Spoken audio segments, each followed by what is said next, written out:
Assalamualaikum warahmatullahi wabarakatuh. Waalaikumsalam warahmatullahi Baik, wabarakatuh. lanjut pada mata kuliah evaluasi pembelajaran PAI.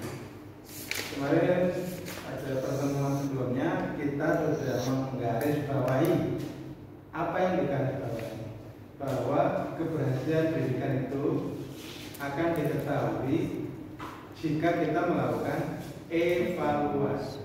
Tanpa evaluasi, keberhasilan pembelajaran tidak mungkin dapat diketahui. Jadi kalau kamu menyelenggarakan pembelajaran pendidikan kok nggak dievaluasi, nah itu ya hanya perkiraan. Kamu sebagai guru ditanya, bagaimana belajar ini pembelajarannya hari ini, sukses nggak? Oh sukses. Kok bisa tahu kalau kamu sukses? Siswanya nggak ada yang ngantuk misalnya. Kalau siswanya nggak ngantuk, itu kan bisa karena macam-macam. Bisa karena diancam, awas kalau ngantuk, atau diberi kegiatan yang menyenangkan tapi nggak terkait dengan materi pembelajaran, sehingga kemudian walaupun anak-anak nggak ada yang ngantuk, tapi nggak bisa mencapai tujuan, nggak mencapai target yang ditetapkan. Nah, begitu. Nah, karena itu kemudian setiap guru harus memiliki kemampuan untuk melakukan evaluasi. Nah, itu kemarin kita juga berbincang tentang evaluasi secara nasional. Kemarin kita berbincang tentang evaluasi itu secara nasional dilakukan, kalau dulu namanya ujian nasional. Nah, sekarang ini asesmen kompetensi ya. Terus sekarang menteri baru istilahnya apa? Ujian kompetensi. Nah, ini istilah-istilah baru yang sekarang harus familiar bagi kita yang memang memiliki apa ya, yang terkait dengan dunia pendidikan. Jadi kamu dengan orang pendidikan, jadi harus mengenal istilah-istilah tentang pendidikan. Dulu namanya penerimaan mahasiswa baru itu namanya apa? PMB, penerimaan mahasiswa baru, atau penerimaan peserta didik baru, PPDB. Sekarang diganti apa? Ada istilah baru. Nah, itu kita juga harus membedakan, termasuk istilah-istilah evaluasi. Nah, kemarin pastinya kita juga perlu memahami istilah-istilah yang ada di evaluasi. Istilah-istilah dalam evaluasi itu apa? Misalnya ada pengukuran. Oke, jadi dalam evaluasi itu kita kadang-kadang mendengar istilah tes, istilah pengukuran atau measurement, penilaian.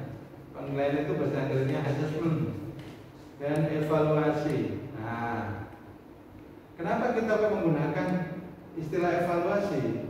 Kok tidak menggunakan istilah penilaian? Kok tidak menggunakan istilah tes? Nah, jadi evaluasi itu dianggap sebagai konsep yang menyeluruh. Kalau tes itu hanya bagian kecil saja, pengukuran hanya bagian kecil saja, penilaian hanya bagian kecil saja dari kegiatan evaluasi secara menyeluruh. Nah, itu di sini ada beberapa penjelasannya. Tes adalah pemberian suatu tugas atau rangkaian tugas dalam bentuk soal atau perintah suruhan lain yang harus dikerjakan oleh peserta didik. Nah, ini contoh pengertian dari tes. Terus pengukuran. Pengukuran adalah suatu proses untuk menentukan kuantitas daripada sesuatu. Kuantitasnya apa? Misalnya kuantitas dari hasil belajar matematika, hasil belajar PAI, hasil belajar akidah akhlak. Itu kuantitinya berapa? Nah, kuantitinya akhirnya ketemu 70. Terus berikutnya ada penilaian. Suatu proses atau kegiatan yang sistematis dan berkesinambungan untuk mengumpulkan informasi. Jadi tidak hanya berupa angka, tapi juga bisa berupa portofolio atau rekam jejak dari kegiatan peserta didik atau nilai harian dan seterusnya. Evaluasi diartikan oleh dengan cara berbeda meskipun maknanya lebih sama, yaitu evaluasi sebagai proses for describing and judging its merit and worth. Evaluation is process through which a value judgment for decision is made from a variety of observation. Jadi proses yang dinamakan evaluasi itu proses memberi nilai atau membuat keputusan yang berasal dari berbagai data yang dari observasi atau dari yang lainnya. Oke, jadi itu gambaran tentang istilah-istilah dalam evaluasi. Nah, tujuannya apa? Tujuannya ini antara lain to provide feedback. Jadi kalau kamu melakukan evaluasi atau melakukan penilaian, assessment, itu akan mendapatkan feedback. Feedbacknya kepada siapa? Feedbacknya bagi guru, tapi juga bagi peserta didik. Gimana itu feedbacknya? Apa feedback bagi guru? Kalau kamu setelah melakukan evaluasi, feedback kepada guru itu apa? Tentunya apa manfaat evaluasi atau tes atau penilaian bagi guru? Apa manfaatnya? Merasa. Enggak ada ya. Jadi manfaatnya hanya satisfy ya. Ada. Nah, itu feedbacknya adalah guru akhirnya mengetahui kelemahan dari pembelajaran yang dilakukan dan bisa tahu perbaikan apa yang harus dilakukan. Nah, itu adalah feedback yang diperoleh guru ketika evaluasi itu dilakukan. Bagi peserta didik, apa itu feedbacknya?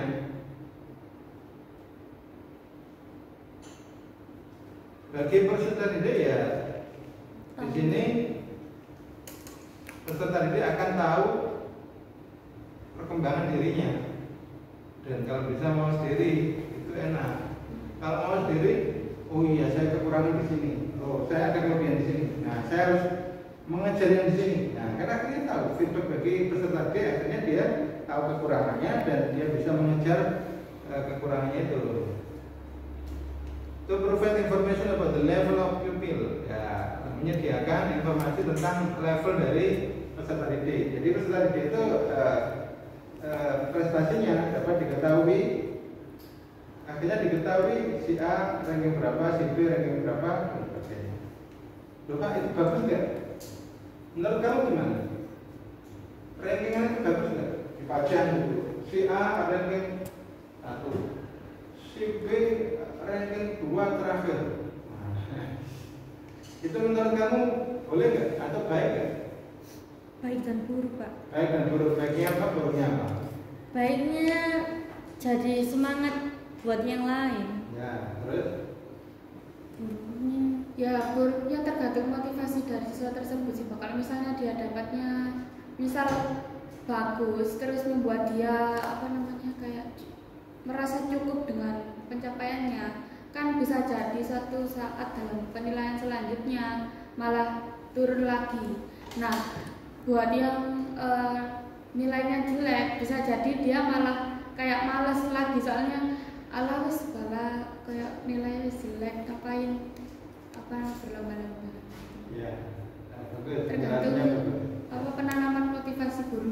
Terus gimana? Baiknya evaluasi itu nggak usah ditunjukkan gitu ya, nggak usah dipampang gitu ya. tapi barangnya nggak ngerti nggak sih. Biar nggak ada yang tahu ini ranking berapa itu gimana? Apa tetap dipublis atau enggak? Kalau dipublis itu kan berarti ditempel, semua orang tahu, satu sekolah tahu. Sebaiknya apa? Sebaiknya dipublis atau enggak? Dipampang atau enggak? Ya dipublis ke orang tuanya aja. Dipublis ke orang tuanya ya, dikasihkan satu persatu gitu ya. Aku nggak ada ide, malah kayak gak iso nyuruh apa sih? Nah, kalau bisa, kalau semua siswa itu bisa mengambil positifnya itu bagusnya ditempel. Tapi kalau kebanyakan siswa itu nggak bisa mengambil positifnya, malah buruk, negatif aja yang muncul, baik yang ranking tinggi maupun yang ranking bawah itu kok Kan sama-sama dipilih mengambil aja. poin negatif dari Bisa. nah itu ya mungkin akhirnya nggak perlu dipampang, nggak perlu dipublish secara umum. Nah, kalau dipublikasi secara umum Pak, itu kan kayaknya menampilkan kebodohan orang. Kayaknya nggak elok Pak. Ya kalau diambil positifnya ya biar dia juga terlecut untuk bisa naik level gitu. Jadi dia kan bisa. Ini ada contoh film India. Pernah nonton film ini ya? Apa ya namanya ya? Filmnya Amerika ya? Yang satu kelas all ngambil is well. Apa itu? nggak tahu. Three Idiot. Nah, coba nanti lihat film Three Idiot. Itu ada beberapa peserta didik itu, ada 2 orang temannya yang pintar itu. Yang pintar ini ya dia berada di nomor 1 terus, tapi dia temannya idiot. Dua-duanya itu teman-temannya itu dua-duanya. Nah itu ada peristiwa lucu juga gitu, yang mengusulkan agar nilai itu tidak dipampang gitu. Ada banyak ini di film itu banyak nilai-nilai pendidikan yang bisa diambil, cuma ya film India kan gitu ya, tampilan ceweknya kan hot gitu ya. Yang cowok puasa-puasa jangan lihat ya. Terus apa lagi ya? To provide the mean for selecting by qualification. Nah, kadang-kadang itu kita perlu memberi semacam sertifikat. Ini sudah layak atau belum? Ini perlu dikasih sertifikat atau belum? Oh belum. Loh, nanti kalau dikasih sertifikat kita yang malu. Misalnya ada perusahaan yang mau rekrut anak ini, tapi kemampuannya belum segini, tapi kita kasih sertifikat lulus. Nah, itu salah satu evaluasi itu bisa digunakan untuk menerbitkan sertifikat, bisa untuk menunjukkan kualifikasi dari yang dievaluasi. Dan seterusnya ya, bahkan sekarang ini untuk mengevaluasi institusi juga. Kamu sekarang harus tahu sekolah itu punya rapor, tidak hanya siswa, rapor pendidikan. Jadi setiap sekolah itu punya rapor pendidikan, dan kabupaten kota itu juga punya rapor pendidikan dinas pendidikan. Jadi kalau misalnya ujian nasionalnya atau asesmennya itu ternyata rendah, nilainya merah, maka rapor dinas pendidikan itu juga merah, rapor sekolahan juga merah. Nah, gitu. Rapor siswanya ya tergambar di rapor yang dibawa pulang itu. Paham ya? Oke, jadi ada beberapa tujuan dalam pelaksanaan kegiatan asesmen atau penilaian atau evaluasi. Ini salah satunya untuk memilih perspektif yang dapat diterima di sekolah tertentu. Nah, kadang kita itu tidak perlu melakukan tes lagi. Andaikan sudah dites di sekolah, di perguruan tinggi nggak usah dites, karena sudah menggunakan nilai tes dari sekolah itu. Loh, perguruan tinggi masih mengadakan tes, sekarang namanya apa? UTBK. Loh, kenapa kalau begitu? Karena mungkin tidak percaya dengan hasil tes, hasil ujian dari sekolah. Karena seringkali terjadi kecurangan, ya kan? Kemarin sudah kita bahas itu ya. Jadi karena seperti itu, kadang kemudian hasil ujian di sekolah itu tidak mau dijadikan patokan untuk masuk di perguruan tinggi negeri. Itu kemarin. Untuk memilih peserta didik yang dapat naik ke kelas atau tingkat berikutnya, Nah, kalau sudah ada evaluasi, sudah ada penilaian, maka nanti dapat diketahui, oh ini layak naik, oh ini tidak layak untuk naik. Nah, berarti tinggal di kelas Pak. Ya, tapi di kita kayaknya sekarang ini belum berlaku ya. Jadi siswa tinggal di kelas itu kayaknya enggak ada. Untuk memilih peserta didik yang seharusnya mendapatkan biaya peserta didik, nah beasiswa ya. Ini sebetulnya yang dikasih beasiswa ini apa sih? Nah, kalau beasiswa prestasi tentu berdasarkan nilai yang diperoleh itu, misalnya KHS-nya, rata-rata berapa IPK-nya? Oh, kita minta IPK-nya 3,7. Nah, ini masuk ini. Oh, ini nggak masuk. Nah, misalnya begitu. 3,7 misalnya begitu. Itu yang dikasih beasiswa. Itu kalau beasiswa prestasi loh ya. Tapi beda dengan beasiswa miskin. Tentu ini tidak dikasihkan prestasi. Tapi ada yang mempersoalkan miskin dan prestasi. Jadi sesama-sama miskin, tapi kalau dipilih gitu ya harus milih yang prestasi. Begitu.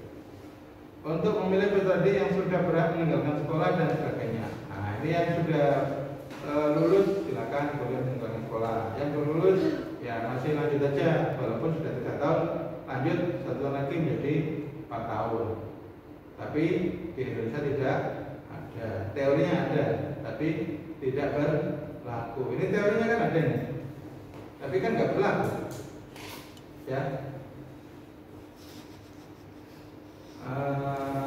Ya. Oke, itu gambaran tentang evaluasi. Nah, sekarang bagaimana kita melakukan evaluasi? Ketika kita melakukan evaluasi, kita harus membuat instrumen. Instrumen itu alat yang digunakan untuk evaluasi. Alatnya apa? Ayo coba. Kamu kalau melakukan evaluasi pakai alat apa?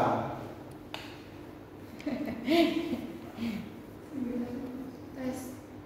Nah, bisa berbentuk tes. Kalau di sini ada kriteria tes objektif, ada tes subjektif. Ini contohnya instrumen. Kalau bentuknya oral, itu ini. Kalau bentuknya written, ini grafik, produk. Wah, kayak ya, instrumen. Ini kamu bisa download di e-learning nanti ya. Ada di e-learning juga. Tapi kalau mau difoto sekalian foto saya juga nggak apa-apa. Jadi ada berupa oral. Oral itu apa sih? Nggak tahu. Lisan. Oh. Ujian lisan ini, ujian lisan. Questioning. Questioning itu berarti apa? Pertanyaan. Pertanyaan lisan. Listening. Ada ujian mendengarkan. Biasanya apa? Tes bahasa Inggris TOEFL itu ada listeningnya. Tes bahasa Arab juga ada. Jadi nanti dari pendengaran itu dia bisa menjawab dengan benar atau salah. Nah, itu berarti oral. Pakai listening ya. Discussing. Loh, discussing, diskusi ternyata bisa digunakan untuk ujian, untuk evaluasi.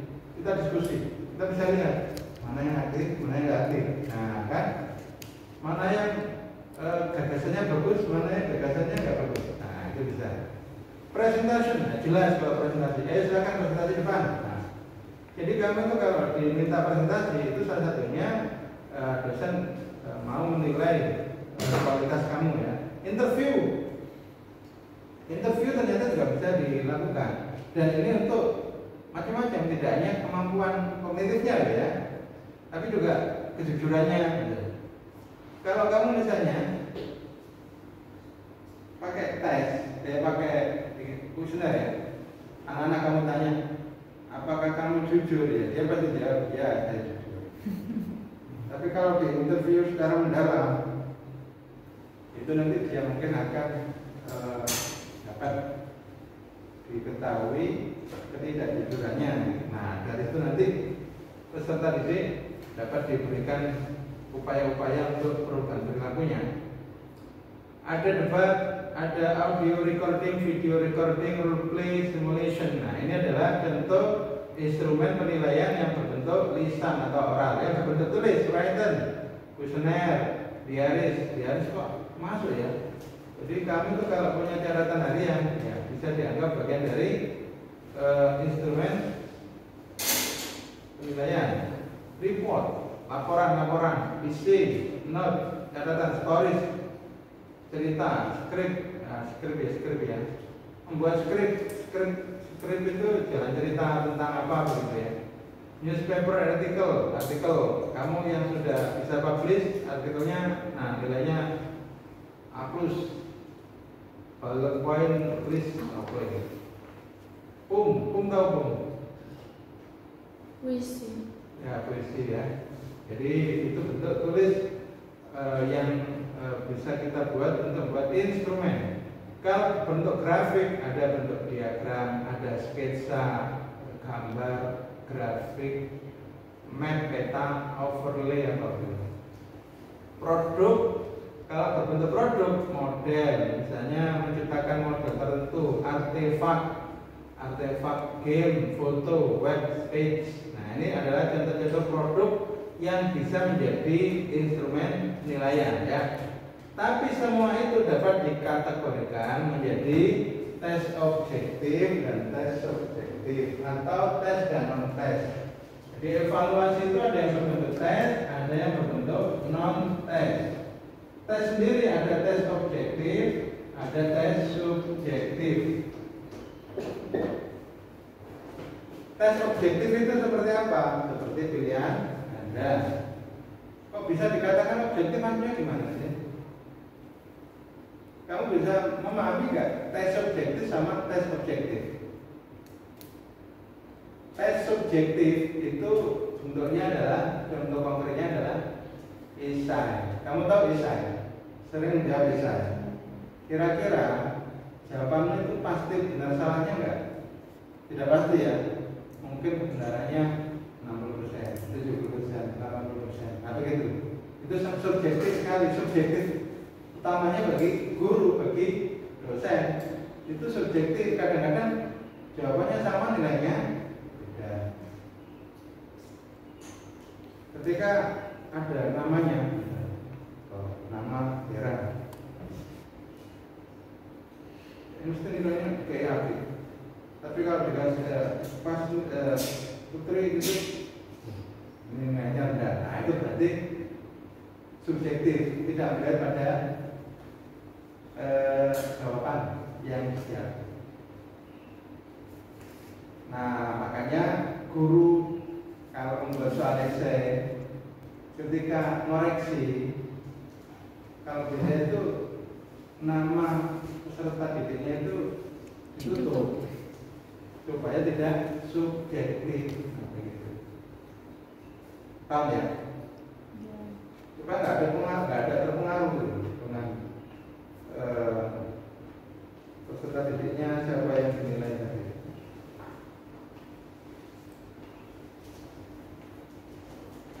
Kalau tes objektif, tes yang sudah dapat dipastikan benar salahnya karena sudah ada kunci jawaban. Misalnya ya, pilihan ganda, multiple choice. Itu kategori tes objektif karena apa? Sudah pasti jawaban benar salahnya. Kan sudah ada kunci jawaban, misalnya benar A. Oh ternyata jawabannya B, oh, berarti salah. Berarti salah ini. Gitu kan? Siapapun yang koreksi, ini pasti salah. Kamu mestinya jawab yang benar itu A, kok dia jawab B. Tapi kalau ternyata kuncinya A, dia jawab A, ya siapapun yang koreksi pasti jawaban itu benar. Nah itulah yang dinamakan tes objektif sama tes subjektif. Paham ya? Kalau tes objektif, contoh selain pilihan ganda baik. Ada yang tahu? Tes objektif selain pilihan ganda atau multiple choice, nama Inggrisnya kan multiple choice ya, pilihan berganda. Selain pilihan ganda, apa? Coba. Esai tadi kan subjektif. Kalau esai ini subjektif ya. Esai contohnya esai. Kalau tes subjektif contohnya tadi satu pilihan ganda. Tapi kan tidak ada pilihan ganda.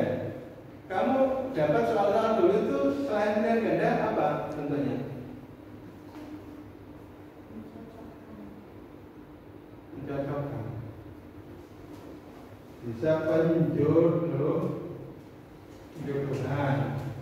Jadi misalnya ya ada pertanyaan A, itu jawabannya ada di itu, di bawah sendiri yang di misalnya ini A B C D, terus ini 1 2 3, pilihan jawaban pertanyaan A jawabannya ada di nomor 8. Nah itu kemudian jawaban itu kan disuruh apa ini membuat garis yang menunjukkan apa itu keterhubungan antara pertanyaan dengan jawaban.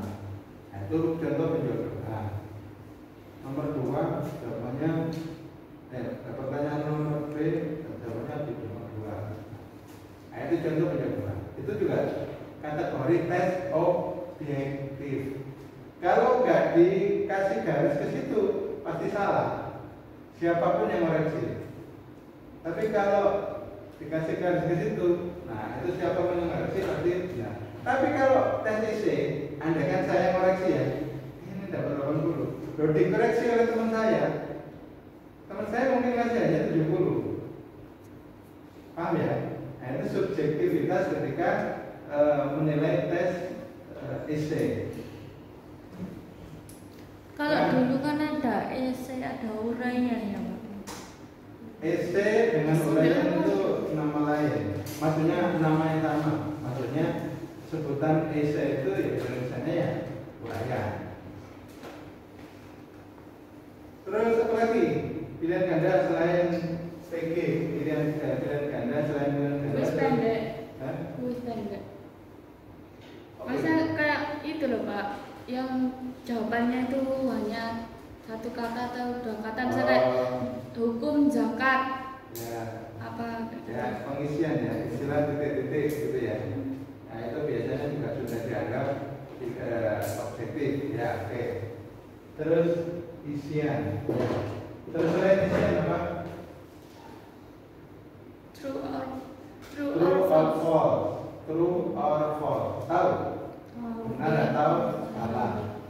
Jadi ini termasuk kategori Objektif. pilihlah benar atau salah dengan ngasih tanda silang pada huruf B atau S. Ada jawaban yang kamu nggak benar atau salah. Nah, gitu ya.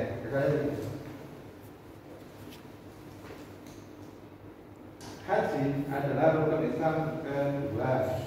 Jawabannya kan salah. Siapapun yang mereaksi mesti jawabannya salah gitu. Nah itu tes objektif.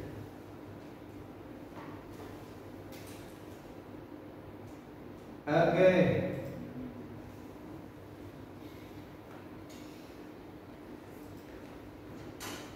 Jadi ada tes tertulis, ada tes lisan, ada tes perbuatan. Tes tertulis sering kita lakukan. Tes lisan jarang kayaknya, kecuali beberapa mata pelajaran tertentu yang mengharuskan peserta ini memiliki kemampuan mengucapkan kata-kata misalnya. Nah itu biasanya di mata pelajaran Quran hadis ya. Jadi makharijul hurufnya, tajwidnya itu betul-betul dievaluasi. Jadi akhirnya tes lisan diberlakukan. Tapi kemampuan kognitif dengan tes lisan itu juga bisa dilakukan. Misalnya kita interview, kita wawancara. Nah itu termasuk digunakan untuk mengukur kemampuan kognitifnya, reasonnya seperti apa sih, argumentasinya seperti apa sih. Nah itu adalah tes lisan yang bisa digunakan untuk mengukur kemampuan kognitif. Tapi seringkali digunakan untuk mengukur kemampuan psikomotor, melafalkan kata, kalimat, huruf dan sebagainya. Kalau tes perbuatan itu biasanya terkait kompetensi psikomotor. Jadi misalnya keterampilan apa yang mau diuji, nah itu kemudian menggunakan tes perbuatan. Tadi ada tes berbentuk esai, berbentuk tes subjektif dan objektif ya. Terus apa lagi? Nah di sekolah itu di lembaga pendidikan kadang-kadang kita menemukan ada tes prestasi, ada tes penguasaan, tes bakat, tes diagnostik, tes penempatan. Nah, Biasanya ada placement test di sekolah. Untuk apa itu? Untuk menempatkan anak di jurusan A, di jurusan B. Itu melihat dari apa itu? Mungkin dari bakatnya. Jadi tes bakat dulu, baru bakatnya itu kemana, baru diarahkan ke jurusan IPS, atau jurusan IPA, atau jurusan bahasa. Atau ditempatkan di kelas. Yang pintar-pintar dikelompokkan di satu kelas. Yang nggak pintar-pintar diletakkan di satu kelas. Itu apa manfaatnya? Bagus atau enggak seperti itu? Bagus. Bagus ya, kamu setuju ya? Iya. Tapi kayaknya ada nggak bagusnya? Apa nggak bagusnya kalau seperti itu? Ya kayak tadi itu, kayak membuat semacam pengumuman hasil ujian. Tapi sing butuh tambah Itu kan memberi stigma yang kelas A itu berarti kita bisa. Yang kelas F itu harusnya nggak bisa belajar. Dan memang biasanya kalau dilakukan seperti itu, guru-gurunya menyadari, guru-gurunya akhirnya seringkali merasakan dampaknya. Dampaknya seperti apa? Seneng mengajar di kelas A, kelas B. Kenapa? Muridnya pintar-pintar gampang menerima materi. Sementara kalau di kelas E, kelas F merasa keberatan karena apa? Susah ngajarnya karena berkali-kali dijelaskan masih nggak paham. Nah, tapi itu bisa dianggap lebih efektif karena guru tahu persis gaya ngajar untuk anak kelas A, B ini begini, gaya ngajar untuk kelas E, F itu begini. Nah, kalau dicampur itu jadi bingung. Ini kalau melayani yang pintar, sing bodoh gak ngatasi. Kalau melayani yang bodoh, sing pintar males, aku lulus, bola bagi ajaran. Sementara sing gak bisa tadi kan butuh penjelasan berulang-ulang. Nah gitu ya. Oke, jadi gambaran tentang tes itu demikian.